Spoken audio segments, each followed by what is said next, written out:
Binaril nga po at sinulong ng ang isang babaeng negosyante at kanyang kaibigan sa Nueva Ecija. Nagliliyab pa ang kotseng sinakyan o sinasakyan ng mga biktima ng madatnan sa liblib na lugar sa barangay Sinasahan sa bayan po ng Peñaranda. Nang maapula ang apoy, tumambad po ang dugo at wala ng buhay na mga biktimang sina alias Regine at alias Michael.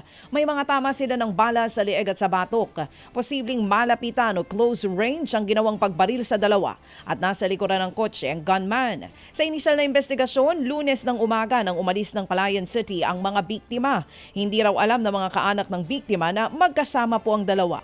Posible raw na hinarang ang mga biktima at sumakay sa likod ng suspect bago sila pinagbabaril.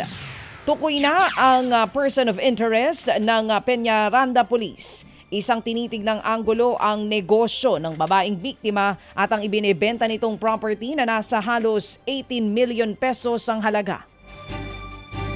Apat ang patay matapos po namang araruhin ng wing van ang isang motorsiklo sa lungsod naman ng Cebu.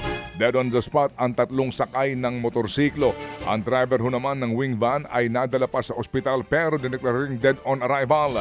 Kritikal naman ang lagay ng kanya pong pahinante na nakatalon bago ang disgrasya. Ayon sa mga tanod, posibleng nawalan po ng preno ang wing van kaya ito napunta sa kabilang linya at nakasalubong ang motor. Patuloy po ang investigasyon sa insidente. Inararo po ng kotse ang isang motorsiklo sa Cebu City pa rin. Sa video nakuha po ni Nicolas Bacalso sa Nicolas Bacalso Avenue, kitang natumba pong motorsiklo ng mabangga ng kotse mula sa likuran. Tumilapon pong dalawang sakay ng motorsiklo. Nagulungan ang angkas sa binte habang pumailalim ang rider sa kotse at nakaladkad pa nga ng ilang metro. Ika-ikang bumangon ang angkas at pilit na pinaatras ang kotse para sagipin ang rider. Agad ding tumulong ang mga tao sa lugar para buhatin at iatras ang sasakyan. Kalaunay binawian nga po ng buhay ang nakasakay. Nakaligtas naman po ang rider at nakalabas sa ospital. Nauwi sa aregluhan ng insidente. Nalunod naman ang isang lalaki matapos pong madulas at mahulog sa Palaypay Falls sa Negros Oriental. Paakit daw po sana nga sa mas mataas na bahagi po ng falls ang 30 anyos na biktimang si Manuelito Caday Pastor. Pero siya'y nadulas at diretsyong nahulog sa tubig. Agad naman siyang tinulungan ng kanyang mga kasama pero inanod ng tubig ang biktima kaya hindi po agad na ahon. Sa pool naman sa CCTV ang panloloob ng nag-uawol na kusinero sa isang kainan sa Naay, Cavite. Makikita ang nakahood na suspect na pumasok matapos umalis ang isa pang empleyado. Dumiretso siya sa cashier box, hinalungkat ang mga gadget at inilagay sa bag. Nang lumabas po ang kawatan, nagkalat pa ito ng tubig at binuksan ang mga refrigerator. Natangay ng suspect ang pera, cellphone, tablet at wifi modem sa loob po ng kainan.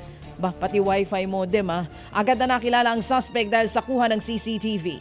Ayon sa may-ari, bago mag-awol ay nagbanta pa daw ito na may mangyayari sa kainan kung hindi makakakuha ng sweldo. Arestado na po sa follow-up operation ng suspect na ngayon nahaharap sa kaukulang reklamo. Mga kapatid, para sa iba pang mga balita at impormasyon, sundan niyo po kami sa X, Instagram, Facebook at syempre sa TikTok, True Network PH. Mag-subscribe din po kayo sa aming YouTube channel, True Network. May website din po tayo, truenetwork.ph at pwede nyo rin po kaming mapanood sa Channel 19 ng aming True FM TV. Lagi pa rin makinig sa radyo dito po sa 105.9 True FM dahil dito, laging true sa'yo, kapatid. Ito tayo sa totoo, tunay at tapat.